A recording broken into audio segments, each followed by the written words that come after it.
¿Vas a conectar al proyector, Joaquín, o no? ¿Lo van a dejar así nomás, el de la compu nomás? No, lo vamos a dejar así en la compu nomás porque si no, ¿Sí? no se escucha. ¿Todos pueden ver? A ver, Yo pruebo. voy a compartir pantalla ahora, a ver, mirá, para que tengan una idea cómo se va a ver. Pruebo.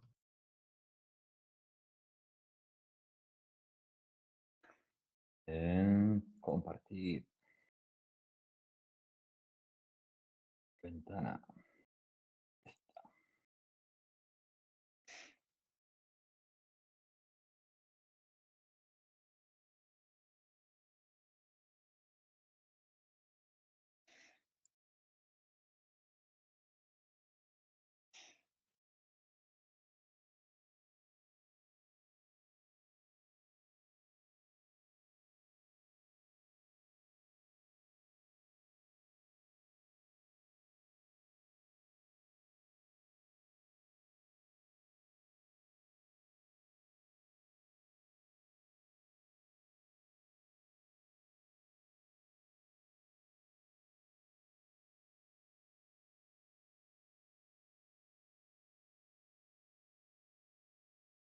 Ahí lo conectamos, profe. ¿Sí? Confirmame si estás viendo la diapositiva, si se está compartiendo la diapositiva. Sí, profe, se ve. A ver si se mueve ahí, fíjate si va para atrás y para adelante. ¿Puede para adelante y para atrás?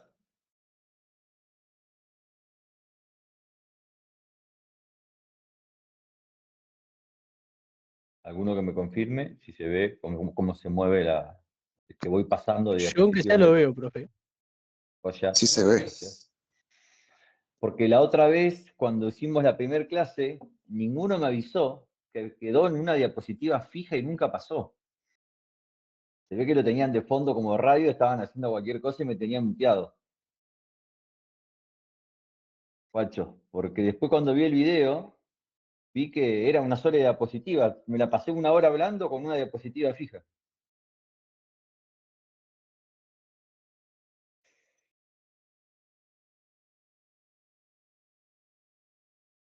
Bueno, son 18:31, vamos a arrancar. Voy a poner a grabar.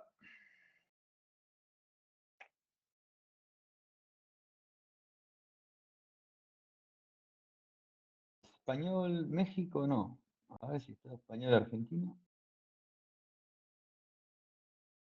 No, bueno, español, México. Profe, ¿se me escucha? ¿Sí? ¿Te escucho? Tengo una duda sobre el cuestionario que habilitaron la vez pasada. Si es rapidito.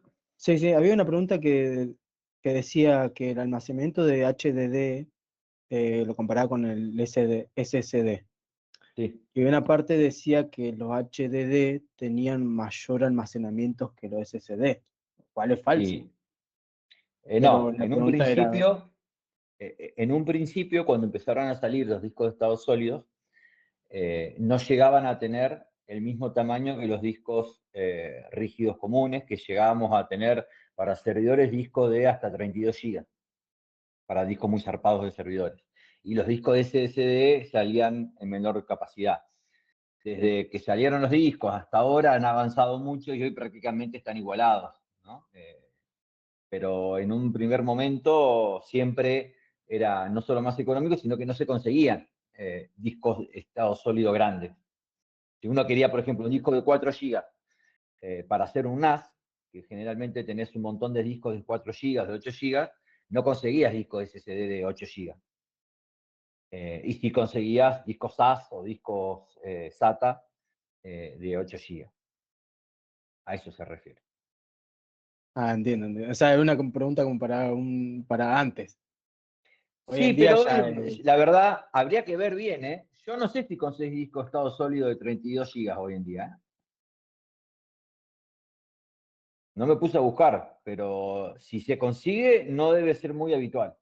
Eh, mientras que discos de HDD se consiguen, porque yo en el laburo para los servidores hemos comprado. creo que estás confundiendo giga igual con tera, porque giga hay. Tera, perdón, giga, cualquier pavada. Y yo tengo un Tera. disco SSD de 2 teras. Sí, pero 2 teras no es nada. Yo te estoy hablando de Claro, sí. 32 teras. O sea, conseguir discos de 32 teras, 16 teras, que por ahí se utilizan para NAS o para sistemas para storage, donde haces RAID, haces configuraciones raras, que te necesitas discos grandes, es más complejo. Recién ahora, a nivel usuario común, final, estamos empezando a ver discos de estado sólido de 1 o 2 teras. Recién en el último año, por decir de una manera. Hasta el año pasado, o principio del año pasado, 1 tera, o sea, 980 gigas, 1 tera, era lo habitual, por lo menos acá, en estas latitudes. Bueno, vamos a empezar.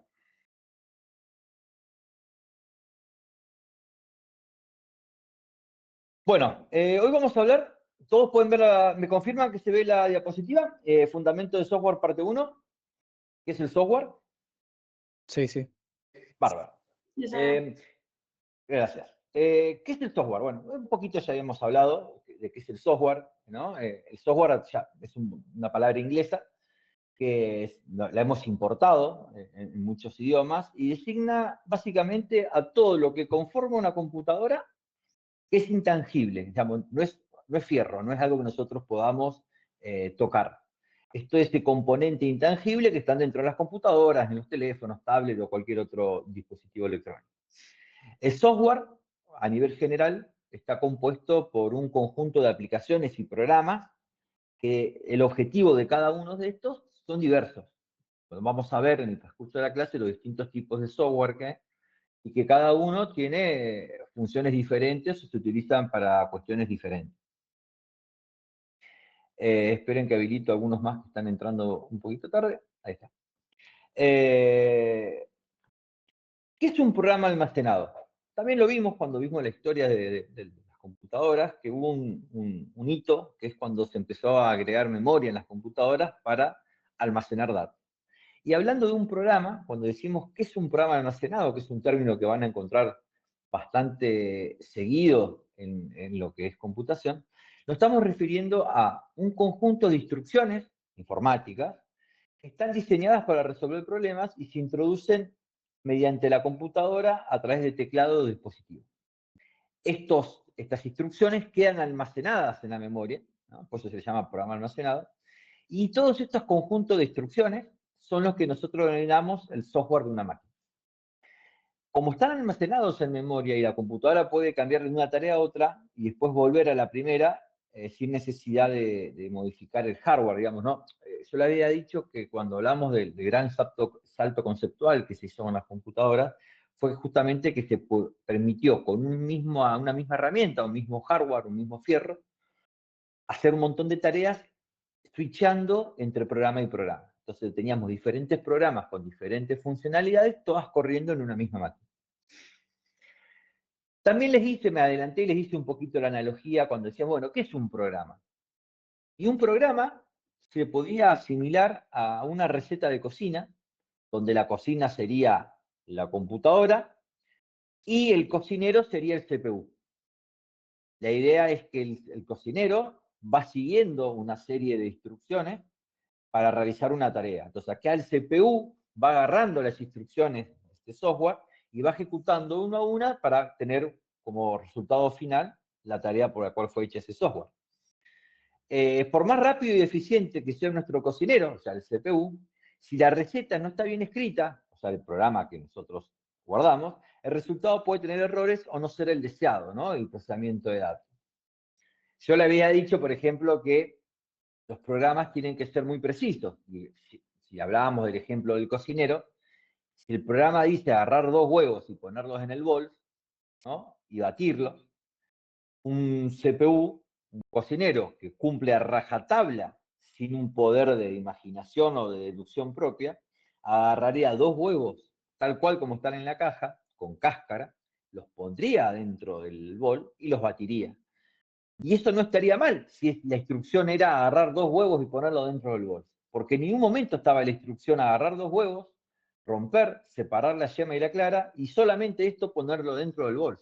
Eso sería una instrucción precisa, que no es ambigua, ¿no? Entonces, por eso hablamos de la importancia de que esto va a andar bien siempre y cuando las instrucciones sean las adecuadas.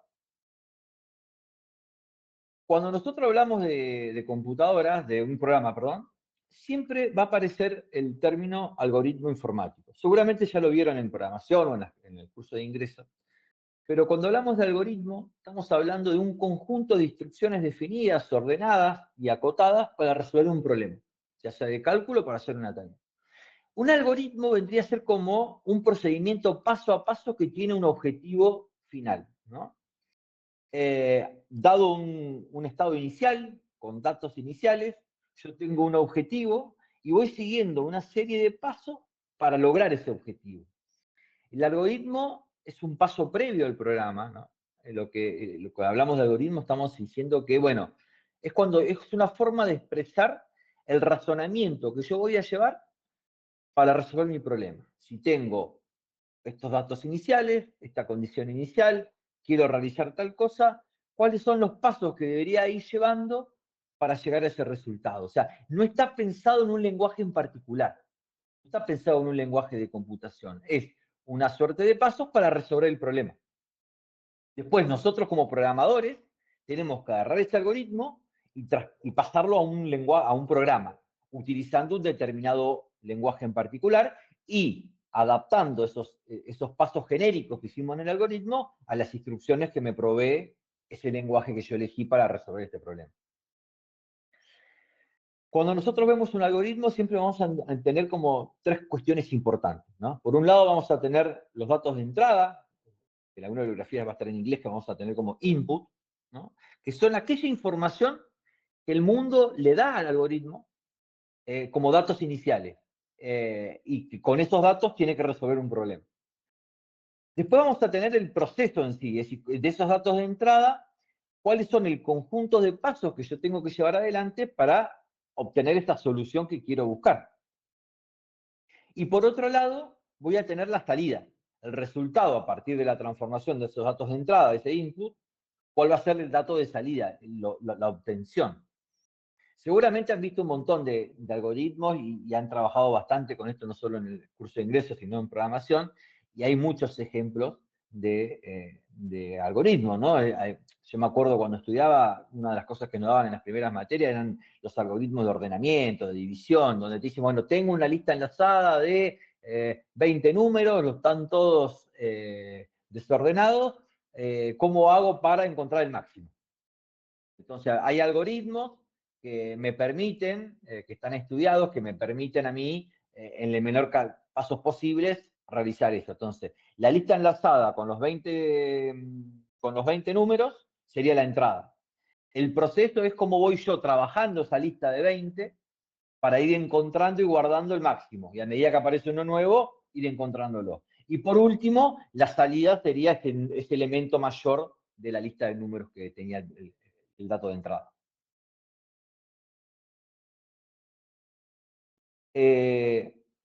Siempre los algoritmos tienen que tener algunas, o sea, por definición tienen que tener algunas características para que cumplan bien su rol. Vamos a enumerar algunas. Tienen que ser precisos, que es lo que decía yo al inicio. Tienen que ser objetivos y no tienen que tener ambigüedades. Yo no puedo tener un algoritmo donde el que lo está leyendo tiene oportunidad de hacer una elección. El algoritmo no tiene que tener elección, no tiene que tener ambigüedad, tiene que ser preciso. Siempre hay un solo camino para ir para adelante. Tienen que ser ordenados, es decir, tienen que presentar una secuencia clara y precisa para poder llegar a la solución que estamos buscando. Tienen que ser finitos, es decir, no pueden quedar ciclando, no pueden no tener un final. Es un error muy clásico cuando estamos por ahí haciendo un algoritmo, que nos comimos en un for de incrementar el índice y me queda de por vida ciclando dentro del for porque nunca llegó a la condición de corte, por ejemplo, nunca se incrementa mi variable, ¿no? Otra de las características que tienen que ser concretos, que tiene que ofrecer una solución determinada para una situación o problema planteado. Es decir, bien conciso. Y por último, tiene que ser definido. ¿Qué significa esto? Que el mismo algoritmo debe dar el mismo resultado al recibir la misma entrada. ¿No? Es decir, si yo tengo un problema y hago un algoritmo y tengo una determinada otra entrada, la salida siempre tiene que ser la misma todas las veces que yo corro ese algoritmo. Podemos tener alguna excepción, por ejemplo, si yo estoy planteando que quiero obtener un número al azar. Bueno, ahí por definición Mi problema es que me tiene que dar un número distinto, ¿no? Entonces, podría no llegar a ser, ese es el caso, pero generalmente todo algoritmo debe dar siempre lo mismo todas las veces que lo vuelvo a ejecutar. ¿Alguna consulta hasta acá, antes de pasar a los tipos de software? Bueno, si no hay consultas. Sí. Profe, no Sí. estamos yendo del aula virtual, del aula, porque anda mal el internet y se corta todo. Bueno, yo sigo, va a estar grabado esto, así que la partecita que no puedan verlo, lo pueden ver después, yo lo voy a subir a la plataforma. Listo, dale, profe, muchas gracias. Dale. Bueno, tipos de software, ¿no? Vamos a encontrar 3 tipos de software. El software de programación, software de sistemas y software de aplicación. Software de programación, ¿cuáles son? Son los programas diseñados como herramientas que permiten a un programador hacer programas. Software de sistema son los programas que dan al usuario la capacidad de relacionarse con el sistema, con el hardware, para ejercer un control sobre los sistemas operativos o similares. Y por último está el software de aplicación, son los programas que crearon gente y nosotros como usuarios finales podemos utilizarlos para tareas específicas. La clase de hoy nos vamos a centrar en el software de programación. Software de programación es el programa que crea programas, ¿no? El huevo y la gallina, ¿quién creó a quién? ¿No? Bueno, los software de programación es un conjunto de utilidades, de herramientas que se utilizan para desarrollar, programar y crear programas o aplicaciones informáticas. Este conjunto de utilidades o herramientas pueden hacer uso de diversos lenguajes de programación y metodologías de desarrollo que van desde un editor y un compilador hasta una super IDE que tiene un montón de cosas integradas, ¿no? Vamos a ver a lo largo de la clase que existen distintos tipos de herramientas para crear programas. Los software de programación se pueden dividir según su uso o su función, mejor dicho, en distintos tipos. Vamos a encontrar simples editores de texto, compiladores, interpretadores, enlazadores, depuradores y entornos de desarrollo integrado denominados IDE. Vamos a ver un poquito cada uno de ellos. Editores de texto. Los editores de texto, como lo dice en su nombre, se tratan de programas cuyo propósito es procesar y almacenar texto plano, ¿no? Es decir, un bloque de notas es un editor de texto. Cuando nosotros programamos y desarrollamos aplicaciones, podemos llegar a trabajar con editores de texto, editores de código, trabajar con él y modificarlo, ¿no? Es decir, es el lugar donde nosotros vamos a escribir las instrucciones según el lenguaje que nosotros elijamos programar. Estos editores, si bien yo lo podría hacer en un simple notepad, un bloque de notas, existen un montón de editores que me dan funcionalidades a mí como programador, ¿no? Me dan funciones para marcar, para ordenarme, para autocompletar, para tener depuradores, o sea, hay un montón de funcionalidades que hay editores de programación que yo puedo utilizar a la hora de programar. Yo particularmente me gusta mucho el Visual Studio Code, ¿no? que es uno gratuito, que es el que está ahí en negrito acá arriba, y lo bueno que tiene, que como el Chrome, digamos, permite agregar un montón de extensiones. Entonces, yo le puedo agregar una extensión si voy a utilizar, por ejemplo, si voy a programar en Node, puedo agregar una extensión de Node, si voy a tener JavaScript, JavaScript, si voy a hacer Python, Python, si puedo tener un simulador, puedo incorporar cuestiones de autocompletación de JavaScript o de HTML, o sea, yo puedo ir agregando cosas que me hacen más sencilla la programación, ¿no? Que me coloree, que me busque si hay una llave que no cierra, si quiero hacer yo un for, ya me pone la estructura del for automáticamente y tengo que completar un poquito, o sea, me van dando herramientas para que la parte de programación, la de picar código, como llamamos nosotros, ¿no? La de escribir, sea más sencilla. Hay varios, yo pongo algunos ejemplos, ¿no? Está el Atom, a mí particularmente el que más me gusta es el Visual Studio Code.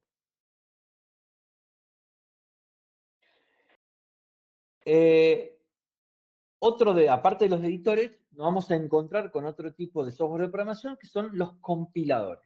¿Qué es un compilador? Es la herramienta cuya función radica en traducir el código que nosotros como programadores hacemos al código que es ejecutado por la computadora. El compilador básicamente lo que tiene es la tarea de convertir de un lenguaje de alto nivel a un lenguaje de bajo nivel o un lenguaje máquina. Básicamente un compilador es un traductor que agarra el código fuente, lo compila y genera el código máquina. En cambio, tenemos otro software que tiene una función final similar, que son los intérpretes, interpretadores. ¿Qué hacen estos programas? Hacen lo mismo, pero a diferencia de hacerlo de forma previa, lo van haciendo al mismo momento que ejecutan el programa. Es decir, un compilador agarra el código que nosotros escribimos y genera un ejecutable que después nosotros hacemos correr. Es como que trabaja previo a la ejecución del programa. En cambio, el intérprete va haciendo esta función en el mismo momento que se está ejecutando. Es decir, yo soy un programador, hago un código y lo guardo en un archivo. No genero el código máquina, genero el código de alto nivel. Cuando yo lo quiero ejecutar en estos tipos de lenguajes que necesitan intérpretes, el intérprete, ¿qué hace? Hace la interpretación y la ejecución en el mismo momento.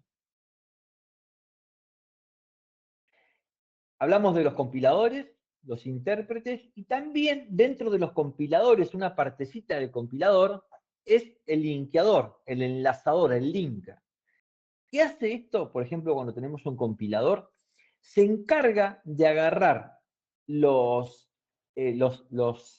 códigos que el compilador pasó a máquina, los objetos se denomina, y si hay alguna librería que utilizó el programador, las une y genera el archivo ejecutable. Voy a explicar un poquito esto sin meterme mucho en el barro. ¿Qué quiero decir? Ustedes cuando están programando, van a ver que muchas veces utilizan librerías hechas por terceros. Es decir, yo si quiero hacer, no sé, estoy programando un sitio web y quiero levantar un archivo, que la persona me suba un archivo, posiblemente no voy a hacer toda la parte de cómo se sube el archivo desde el navegador del cliente a guardarlo en una carpeta, porque ya hay alguien o hay librerías que ya tienen todo ese código hecho y lo ponen a disposición. Entonces, ¿yo qué hago? Importo la librería y llamo a la subrutina que me hace esta función. Eso está en un archivito separado, no es el código que estoy haciendo yo. Bueno, el enlazador, ¿qué hace? Agarra el código que yo ejecuté, el compilador que generó lo que generó el compilador de mi código, y a la librería que yo descargué, la une y genera el código máquina. Lo van a ver más estos, mucho más preciso y mucho más detallado más adelante en diferentes clases que van a tener con respecto a esto. A ver, voy a leer un poquito el chat. El Visual Code integra inteligencia artificial también en el editor. Sí, esto ya es más nuevo, lo de inteligencia artificial. Es resarpado, la verdad.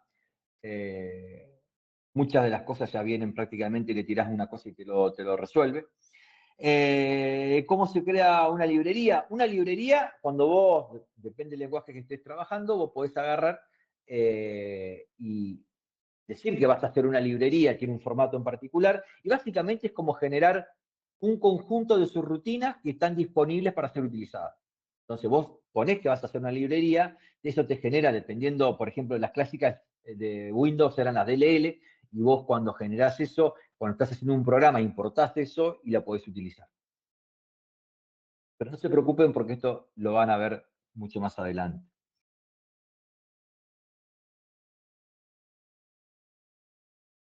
Sí, están saliendo ahí, me están preguntando en el chat diciendo que hay algunos, por ejemplo, trae, que es como el Visual Studio Code, que trae inteligencia ya implementado. Y como es, por eso digo, hoy en día estamos en un auge de inteligencia artificial donde muchas de las tareas que hacemos nosotros como programadores van a estar automatizadas, por lo menos las más sencillas, y vamos a tener que nosotros aprender a utilizarla para ser más productivos y meternos en las cuestiones más finas, ¿no? La librería son como los módulos que estamos viendo en programación, exactamente, ¿no? Son como los módulos que ustedes están viendo en programación. Esa sería una cuestión muy similar a las librerías. Bueno, pasamos ahora a los depuradores. Vimos que es un editor de texto, un editor de código, un compilador, un interpretador, un enlazador, depuradores. ¿Qué son los depuradores? se lo conoce más que nada como debuggers, por su traducción en inglés, y son utilidades que nos permiten al desarrollador, al programador, realizar pruebas de código de su software, para así poder detectar y eliminar errores del mismo. Es decir, nos permiten, a medida que estamos programando, como ejecutar ese código que estamos haciendo y simular una ejecución. Entonces, nosotros podemos definir variables, ir mirando qué dato pone esa variable, ir paso a paso viendo cómo se van completando las variables, cómo se va comportando ese programa, e ir analizando el código, ¿no? Es como decir, si yo tuviese que ejecutar un programa que ejecuta millones de instrucciones por segundo, sería imposible ver algo visualmente. Bueno, los debuggers te permiten como ir ejecutando, ya sea de diferentes paso a paso o de determinadas maneras, línea por línea, e ir viendo cómo quedaron las variables que estoy utilizando. El objetivo es garantizar el correcto funcionamiento y comprobar que lo que nosotros estamos haciendo da el resultado que nosotros queremos, ¿no?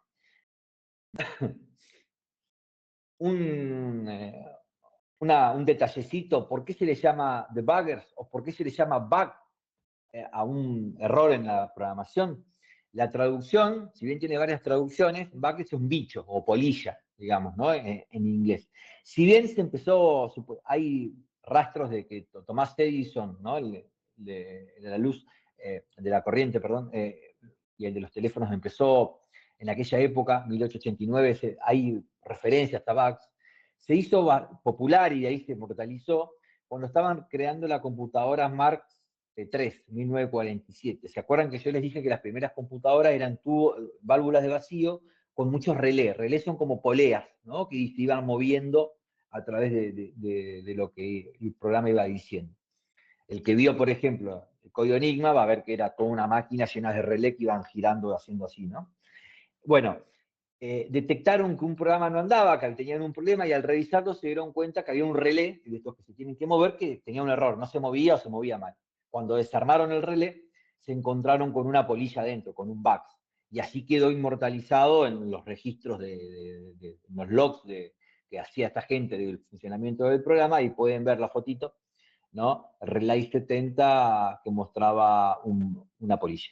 Y ahí quedó un poco inmortalizado el tema de que cuando hay un error en un programa, se le dice hay un bug. Sí, tiene que ver con Enigma, ya lo dije un montón de veces.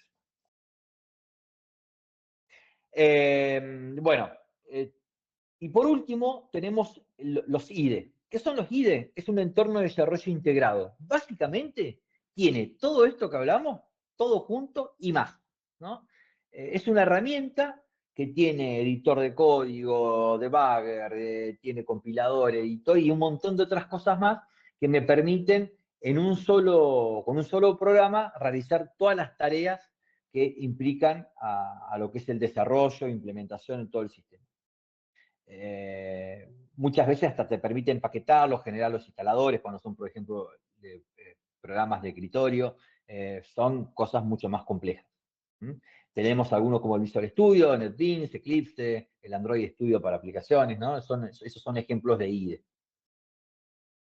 Acá vemos un cuadrito en donde podemos ver las diferencias entre un editor y un IDE, ¿no? Por ejemplo, los editores. Es un software ligero, con ayuda para escribir código, resaltando sintaxis y autocompletando. Mientras que el IDE es una herramienta que necesita, o sea, tiene todo incluido. No solo es un editor, sino tiene debugger, compilador, etc. Por ejemplo, los editores de código generalmente soportan muchos lenguajes y muchas tecnologías. Yo bajo un editor, le bajo un plugin y digo, voy a usar JavaScript, o voy a usar, no sé, PHP, o voy a programar. Entonces, automáticamente yo puedo parametrizarlos para que se adapte al lenguaje que estoy utilizando a las diferentes tecnologías. En cambio, los IDEs generalmente, si bien algunos permiten elegir algún que otro lenguaje, son más cerrados. Por ejemplo, hay IDEs que son exclusivamente para Java, algunos para Python, otros para Android, ¿no? O sea, los IDEs están un poco más cerrados y no son tan flexibles a la hora de elegir el lenguaje que yo quiero utilizar. Los editores están enfocados en un archivo, o sea, no hay concepto de proyecto. Yo el editor puedo agarrar, leer una carpeta y abro un archivo, y tengo muchos archivitos abiertos. No hay el concepto, acá tengo un proyecto que lo divido en diferentes lugares, ¿no? En cambio, el IDE está pensando en lo que es un proyecto general de un software. Entonces, tenés desde la primera línea hasta la salida en producción y tenés una posibilidad de dividir ese software íntegro en un montón de formas y hacer el seguimiento de un montón de formas. Bueno, hablaba de lo de los plugins, ¿no? Los editores están concebidos para tener plugins, para poder llevarlo a ser casi parecidos a un IDE, como es, pero bueno, hay que toquetear y agregar los que yo quiero. En cambio, el IDE ya trae todas estas herramientas integradas y no hace falta agregarlas. Por ejemplo, el Android Studio tiene un emulador de Android. Yo estoy haciendo una aplicación en Android Studio y a ver, voy a simularlo, tac, y te abre como un teléfono que fuera con un Android y te ejecuta el programa que vos hiciste. Tiene esa facilidad.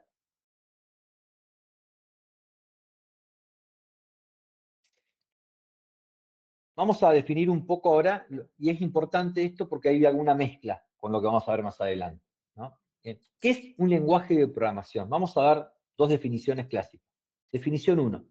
Un lenguaje de programación es un lenguaje formal que mediante una serie de instrucciones le permite a un programador escribir un conjunto de órdenes, acciones consecutivas, datos y algoritmos para que de esta forma que se puedan crear programas que controlen el comportamiento físico y lógico de una máquina, ¿no? Entonces sería lenguaje formal que mediante instrucciones permiten al programador escribir un conjunto de órdenes. Otra definición. Es un sistema estructurado de comunicación, el cual está conformado por un conjunto de símbolos, palabras claves, reglas semánticas y sintácticas que permiten el entendimiento entre el programador y una máquina, ¿no? Esta segunda definición habla de un lenguaje estructurado y que hay símbolos, palabras claves, reglas semánticas y sintácticas. O sea, cada lenguaje de programación posee un conjunto único de palabras clave junto a una sintaxis especial para organizar las instrucciones. O sea, cuando ustedes están viendo C en programación 1, C tiene una forma de definir variables, una forma de hacer las estructuras de ejecución, una forma de hacer la asignación de datos, o sea, tiene su propia sintaxis, ¿no? Y su semántica. Si yo me voy a Python, o me voy a PHP, o me voy a JavaScript, van a ver que cada una de ellas tiene diferentes formas de hacer lo mismo. Si yo voy a poder encontrar, por ejemplo, un bucle, un while, lo voy a ver que todos los lenguajes van a tener la opción de hacer un while, pero cada uno lo va a escribir diferente, se definen diferentes, se asignan diferentes las variables, ¿no? Es decir, las funciones sí van a estar en todas, pero cada uno va a tener su propia forma. Es como si nosotros dijéramos los lenguajes naturales. Está el inglés, está el castellano, está el portugués. Yo puedo decir en todos, hola, ¿cómo te va? Pero, ¿qué palabras uso? La semántica, la sintáctica, las palabras que existen en un lenguaje y otras son diferentes, por más que cada uno quiera decir o hacer lo mismo.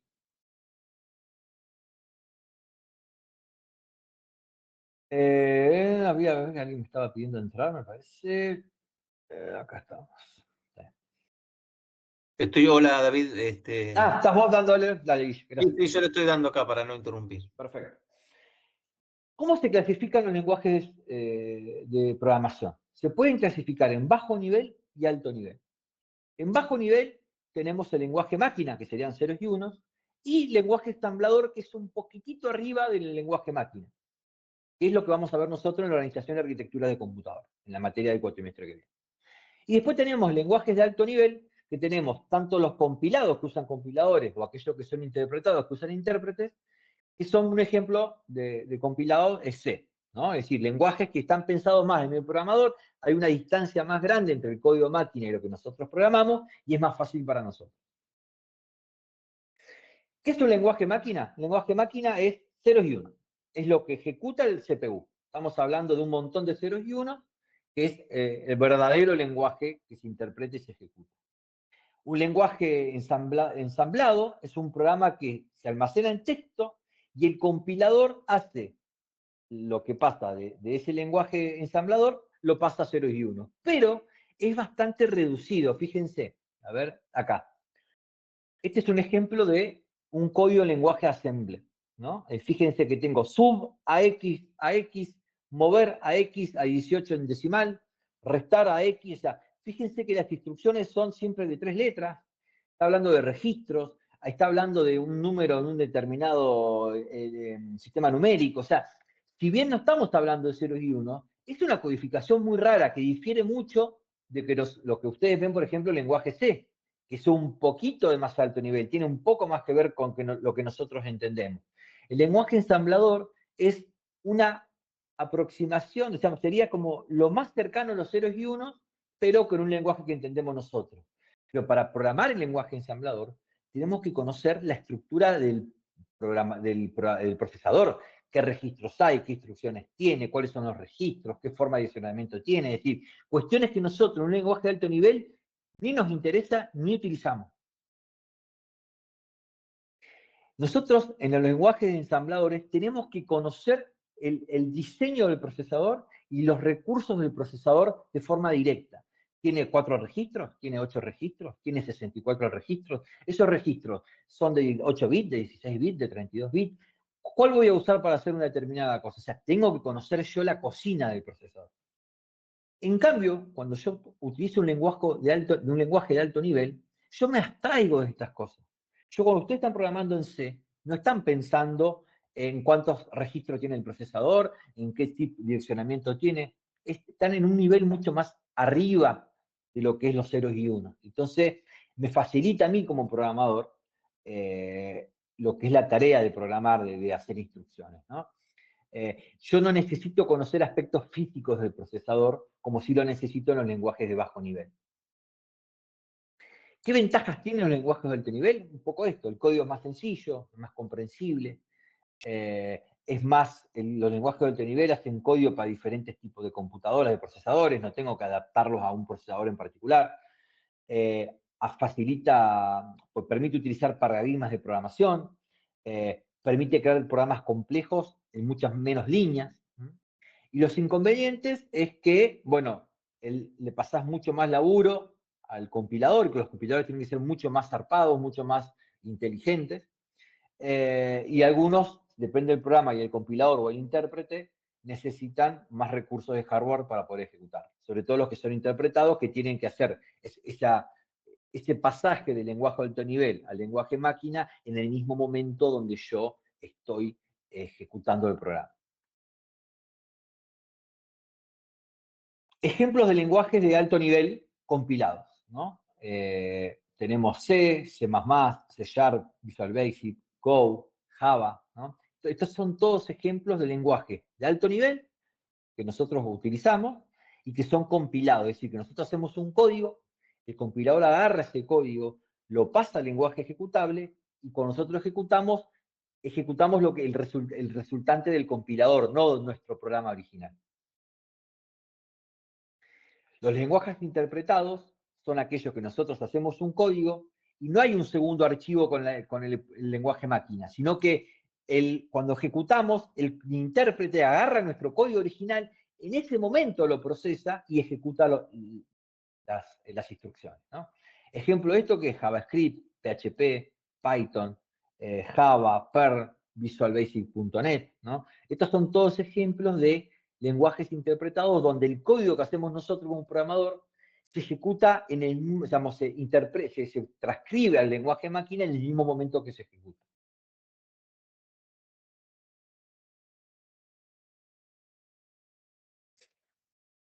Entonces, como resumen, tenemos lenguajes compilados, convierte el código a binario que lee el sistema operativo, los interpretados, que requieren un programa que agarre la instrucción y en tiempo real la pase a ejecutarla. Y después tenemos algunos que son una mezcla de estos dos, ¿no?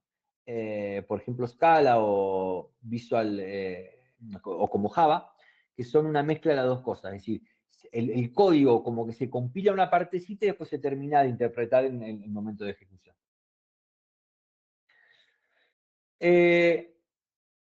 Estamos hablando de los tipos de lenguajes de programación en función si son compilados o interpretados.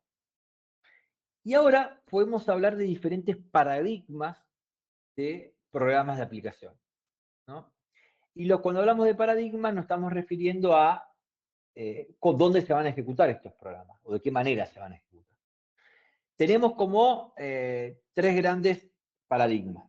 Tenemos desarrollo de aplicaciones de escritorio, que son aquellas cuando programas que se instalan en un sistema operativo y se ejecutan en un sistema operativo, en una computadora local, ¿no? Yo hago un programa de escritorio para Windows, para Linux, para Macintosh, para el lenguaje, para Unix, o sea, para el lenguaje que sea, pero para ejecutarlo localmente en una computadora, lo tengo que instalar en mi computadora. Después tenemos el desarrollo de aplicaciones web. Este es un paradigma en el cual los programas se ejecutan, se instalan en un servidor, una PC remota, y yo a través de un navegador web, digamos, de mi computadora, accedo a ese programa que está en otro lado. Generalmente a través de una red de comunicaciones, ya sea local, LAN o Internet, y usando el protocolo HTTP. Y después tenemos un mix, que es cuando yo hago programas de escritorio, pero utilizo la misma tecnología web para hacer ese programa de escritorio. Es como que hago programas de escritorio utilizando el lado cliente y servidor, que originalmente eran para aplicaciones web, lo instalo directamente en forma local. Esto es más nuevo. ¿Cuáles son las ventajas de hacer un programa de escritorio? Varias ventajas. Las aplicaciones son más robustas, los tiempos de respuesta son mucho más rápidos porque estoy ejecutando local. Tengo un acceso total al sistema operativo, puedo utilizar todas las herramientas que me da el sistema operativo y generalmente me permite mucha más versatilidad y agilidad con las teclas, con todo lo que tengo a disposición en mi computadora, ¿no? Básicamente lo que gano es agilidad y velocidad y más potencialidad a la hora de utilizar lo que el sistema operativo me brinda. ¿Qué es lo que tiene como desventaja? La principal es que requiere una instalación en cada computadora, ¿no? Es decir, imagínense que yo tengo 100 usuarios, les doy el programa a 100 personas que lo utilizan localmente y voy sacando actualizaciones semanales. Requiere que todo el tiempo estén las personas actualizando su programa.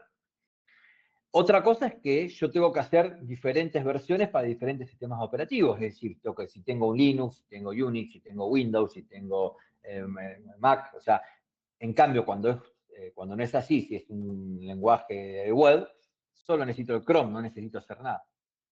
Bueno, y obviamente esto que esté instalado en cada cliente, como dije antes, requiere actualizar cuando tengo que hacer actualización.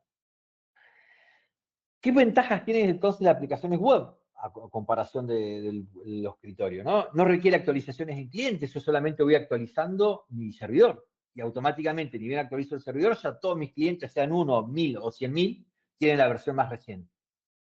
No hay problemas de incompatibilidad, que alguno esté accediendo a una versión más vieja, que sí pasa con los de escritorio.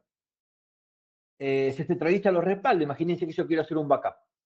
Si yo tengo clientes de todas partes del mundo, pero todos están trabajando en un servidor, yo, resguardando la información que está en ese servidor, ya resguardo la información de todo. En cambio, si yo tuviese programas escritorio donde cada usuario guarda datos locales, yo debería ir recabando esos datos locales de cada uno de los usuarios para tener un backup completo de todos los datos. Y lo otro importante es que no es necesario realizar ninguna instalación en particular en ningún cliente. Solo le tengo que pedir al usuario que tenga un navegador. A lo sumo ese navegador deberá ser compatible con mi lenguaje, que hoy casi todos son compatibles, ¿no?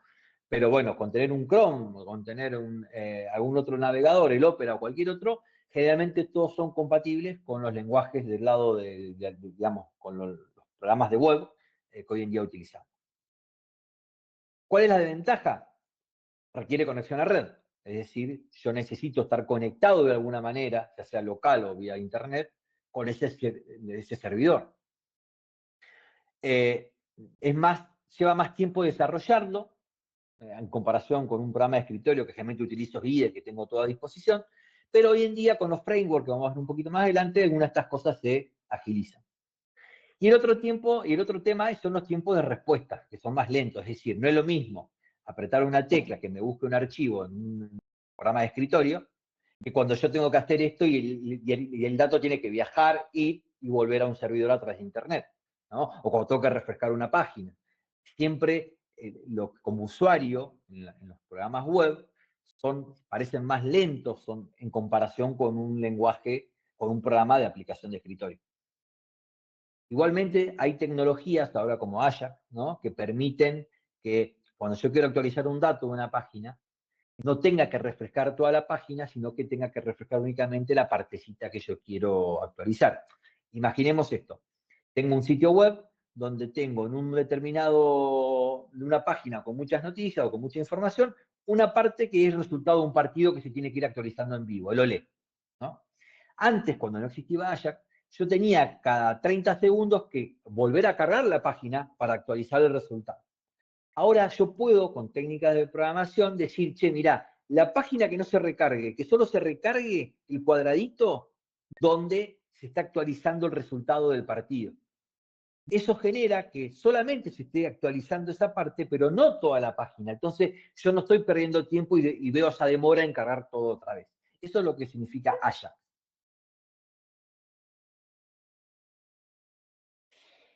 Las aplicaciones web utilizan un protocolo que es el HTTP, ¿no? El protocolo HTTP de transferencia de hipertexto es el protocolo estándar para las conexiones de los navegadores con los servidores del lenguaje de programación web.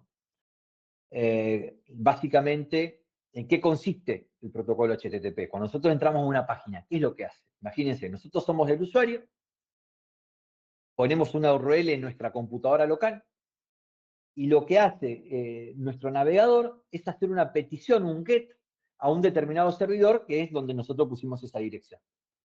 El servidor web recibe esa petición, genera la respuesta, y le manda esta respuesta en formato HTTP, le hace un post con los datos y el código de la página al navegador. El navegador recibe estos datos, renderiza, dibuja la página en la pantalla y se la muestra al usuario.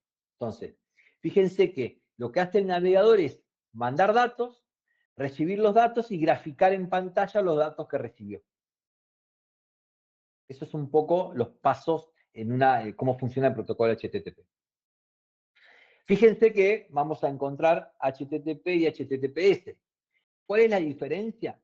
Nosotros vamos a ver, porque generalmente cuando tenemos una página que no tiene seguridad, es HTTP // mientras que cuando es con seguridad es HTTPS // ¿Qué significa? Que los datos van encriptados.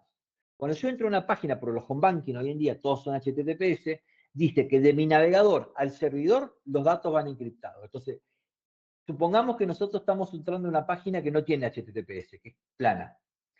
Si yo mando mi usuario y mi contraseña en un paquete y alguien agarra este paquete de acá entre mi computadora y el servidor del banco, o de la página que sea, podría ver en este paquete mi código plano, que es, mi contraseña es 1, 2, 3, 4, 5, 6.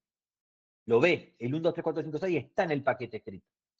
En cambio, cuando yo tengo una conexión cifrada, segura, que es HTTPS, alguien podría llegar a agarrar mi paquete, pero cuando abre ese paquete, lo que ve es un jeroglífico, o sea, mi clave está cifrada ahí adentro. Entonces, por más que yo no pueda evitar que alguien agarre ese paquete, si lo agarra cuando lo abre, no va a entender cuál es la clave que va ahí adentro, porque tiene un algoritmo de cifrado que no se puede obtener. Entonces, por eso es tan importante que cuando estemos utilizando servicios que necesitan que viajen nuestros datos personales o particulares de acceso a cuentas, siempre sean en servidores que se banquen HTTPS. Cuando hablamos de programación, bueno, y acá tenemos dos tipos de formas de programar que lo van a encontrar siempre en referencia. Hoy está muy en boga esto de encontrar, che, necesito un programador front-end, o necesito un programador back-end, o necesito un programador full stack, ¿no? Es algo que ustedes van a escuchar en cualquier lado. Es más, cuando ven curso de programación front-end, curso de programación back-end, full stack, bueno, ¿a qué se están refiriendo cuando hacen de front-end, back-end, full stack? Existen como dos lugares en donde yo puedo programar. Una es la programación del lado del servidor, Server Side Rendering, que es SSR, que vendría a ser como el backend. Y la programación del lado del servidor es una tecnología que se utiliza en desarrollo de aplicaciones y páginas de elemento dinámico. Se basa en la utilización de scripts que se ejecutan en el servidor con la ayuda del lenguaje de programación. Es decir, el cliente, mi navegador, solicita algo, pero todo el laburo lo hace el servidor y le devuelve las cosas media cocinadas al navegador. ¿No? ¿Cuál sería la forma de programar? Dice, bueno, el navegador solicita un archivo HTML, el servidor recoge los datos y renderiza la aplicación antes de transmitirla. O sea, ya le manda la página renderizada. Entonces, lo que hace el navegador al recibir esto es, básicamente tiene casi todo resuelto, solo arma el DOM, digamos, es decir, el DOM, lo que es la página, le inserta algunas cosas y lo muestra. O sea, básicamente el laburo se hace en el servidor y hay menos laburo del lado del navegador. Por eso se le dice que es una programación del lado del servidor. Yo estoy programando y haciendo que el servidor es el que realice todo el laburo, incluso mucho de la renderización de la página. ¿Qué ventajas tiene? Yo puedo hacer que el servidor tenga las páginas precargadas, entonces la respuesta es más rápido, la petición de usuario se procesa casi de forma inmediata, lo que permite acceder a una gran rapidez a una página, es un enfoque muy útil para web estática, ¿no? La rapidez de carga de la página tiene una influencia positiva en el posicionamiento de buscadores, es decir, yo quiero una página que salga rápido en buscadores como Google, y generalmente se usan del lado del servidor, ¿no? Programación backend, porque eso es lo que me permite posicionar mejor las páginas porque las respuestas son más rápidas. ¿Cuál es la desventaja? Y bueno, que estoy metiendo si yo tengo múltiples pedidos, todos van a caer en el servidor. Toda la carga de laburo la agarra el servidor, ¿no? Las actualizaciones de la página ante múltiples solicitudes puede demorar y generar una lenta respuesta. Es decir, si yo tengo un servidor que no tiene mucho hardware y tengo muchos pedidos, se me puede poner todo lento. No es lo más indicado cuando yo tengo sitios donde necesita mucha interacción del usuario. La idea de estos servicios es donde el usuario me puede dar alguna información, me pide y yo le vuelco un montón de información. Y el ida y vuelta entre el usuario y el servidor es más acotado.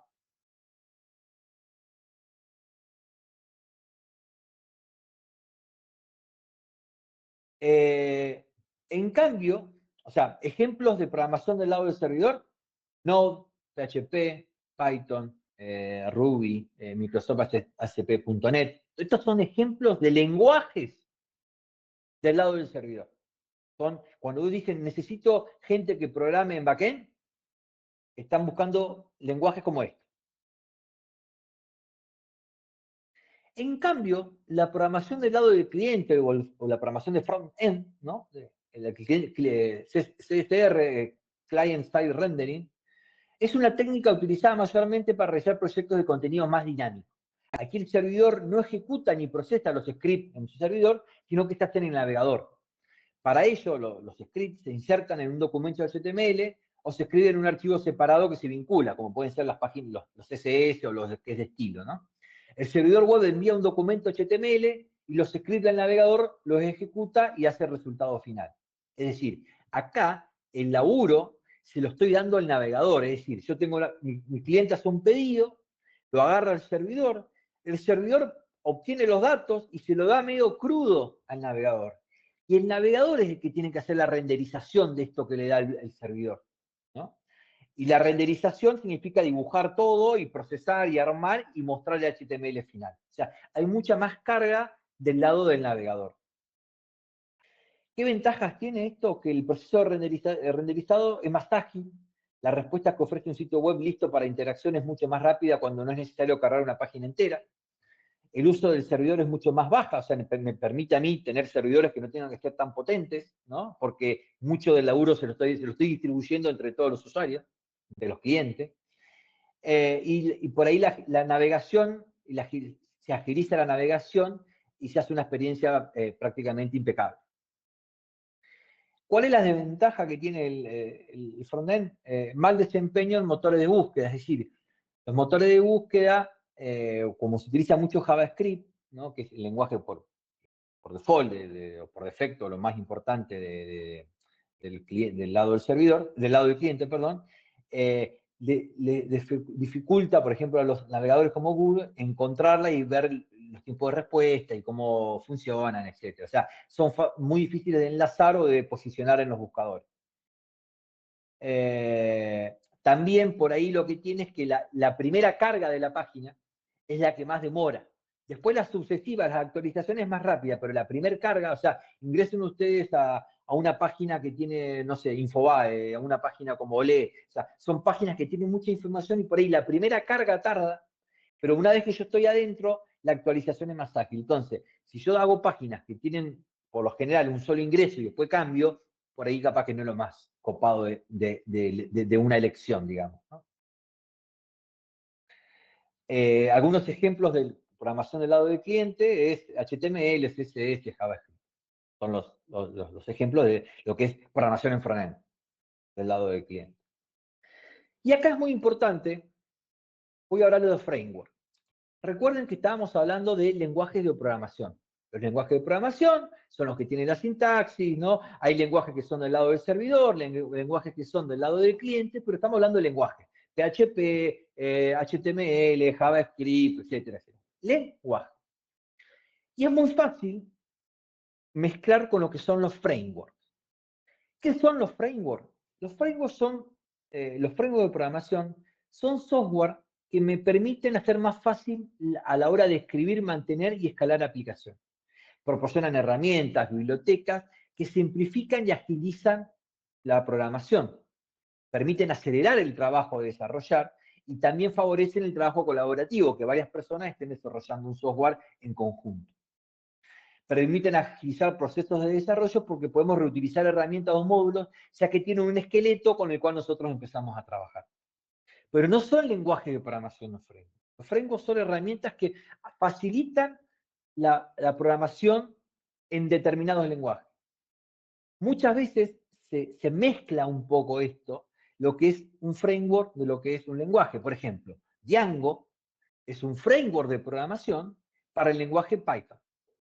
Python es el lenguaje y Django es el framework, es el conjunto de herramientas, es un conjunto de herramientas que me permiten hacer aplicaciones en Python. Laravel, otro ejemplo.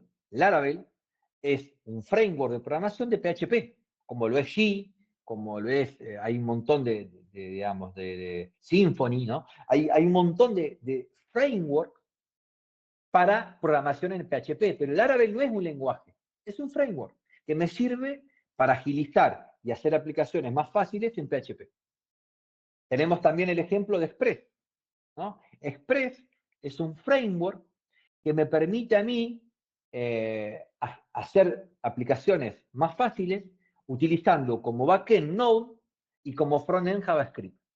Yo lo he usado bastante, está muy bueno, es muy potente, porque es un framework para las dos partes, tanto para el frontend como para el backend. Bueno, Ruby on Rails es un framework para Ruby, y por ejemplo ASP.NET es un framework para ASP.NET exclusivamente para eso. Pero bueno, es importante diferenciar. Fíjense del lado del cliente. React es un framework para JavaScript. Se lleva muy bien con Express. Nosotros podemos encontrar muchas aplicaciones que están escritas en frontend con React y en backend o el framework Express. Pero en realidad el software es JavaScript del lado del cliente y Node del lado del servidor en este caso. Pero React es el framework, JavaScript es el lenguaje. Vue.js es un framework, se usa mucho para Single Page Application, para SPA, para páginas de aplicaciones de una sola página, ¿no? Angular es otro framework. Todos estos frameworks, fíjense, tenemos 3 frameworks diferentes, React, Vue y Angular, y los 3 son para JavaScript. El lenguaje de los 3 es JavaScript. Por ejemplo, un framework para Java, no JavaScript, sino para Java, es Spring, ¿no? También tenemos framework para lo que es aplicaciones. Por ejemplo, Ionic es un framework que utiliza Angular, React y Vue para hacer aplicaciones, apps celulares. React Native es un framework que utiliza JavaScript, ¿no? Flutter utiliza el lenguaje Dart de Google para hacer aplicaciones, y así tenemos unos cuantos. Bueno, esto es un poco como un resumen de lo que los vamos a encontrar. Es muy común nosotros hoy en día, cuando estamos viendo de hacer cursos, cuestiones por el estilo, de encontrarnos con estos términos, digamos, ¿no? Entonces la idea de esta clase era un poquito hacer un recorrido y que ustedes puedan introductoriamente diferenciar o saber de qué están hablando cuando escuchan estas cosas, ¿no? Un programador de frontend, backend, qué es un lenguaje, qué es un framework, los diferentes tipos de herramientas.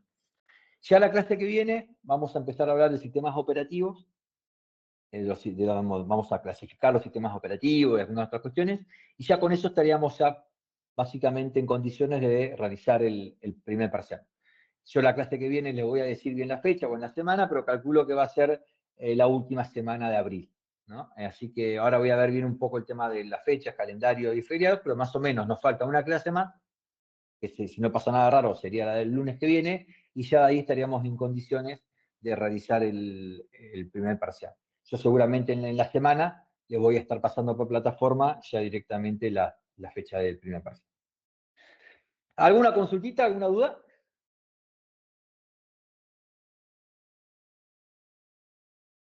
Sí, es verdad, acá nos estaban diciendo que algunos navegadores ya no permiten utilizar páginas que no sean HTTPS, ¿no? O por lo menos nos alertan y tenemos que nosotros asumir las consecuencias y darle para adelante. Esta semana creo que hay un trabajo práctico, ya no sé Guille si ya lo habilitaste, si no lo habilitamos ahora, creo que hay un trabajo práctico número 2, que la idea consiste en hacer una comparación de algunas cositas. Y la semana que viene va a haber otro cuestionario con la segunda clase de software, y ya con esto vamos a estar en condiciones de hacer el examen. O sea, para el examen va a entrar todo lo que vimos hasta ahora, más el práctico de la semana de hoy, de esta semana, más el cuestionario de la semana que viene. Así que con eso van a ser todos los temas que van a entrar en el primer parcial. También hay framework para programas de escritorio como Electron, por ejemplo, que lo usa, pero que Visual sigue. El Electron está buenísimo, porque lo que me permite Electron es simula un navegador y un servidor al mismo tiempo. Yo ahí lo puse, ¿no? Te permite hacer lenguaje digamos, programas de aplicaciones de escritorio como si estuvieses programando web y prácticamente no tenés que hacer ningún cambio. Visual Studio Code está hecho en Electron. Está buenísimo. El parcial va a ser virtual, porque somos tantos, va a ser virtual, va a ser un cuestionario de varias preguntas, similar a la metodología del cuestionario, nada más que con más preguntas, tiempo más acotado y va obviamente un solo intento.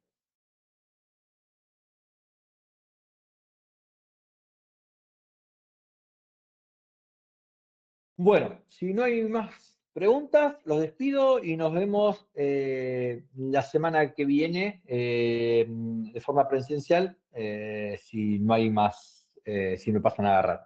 Ya las clases que vienen les voy a dar sí o sí el detalle de bien cómo va a ser el parcial, tiempo, forma, modalidad, etcétera, etcétera. No se preocupen que lo explicamos presencialmente la semana que viene. Nos vemos, que tengan buena tarde. Hasta luego. Chao, Un chao. segundo, David. Hola. Sí, decime, Guille. No, habilité ya el trabajo ahí, ¿eh? Ah, bueno, perfecto. En Está esta el trabajo parte, habilitado. el trabajo número 2 está habilitado ya y está para la entrega. La fecha es la semana que viene. Perfecto.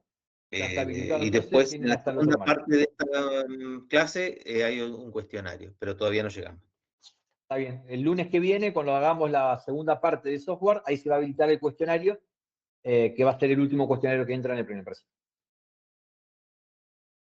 Ahora sí, nos vemos. Hasta luego. Adiós. Hasta luego. Chao, profe. Chao. Chao, profe. Chao, chao. Adiós.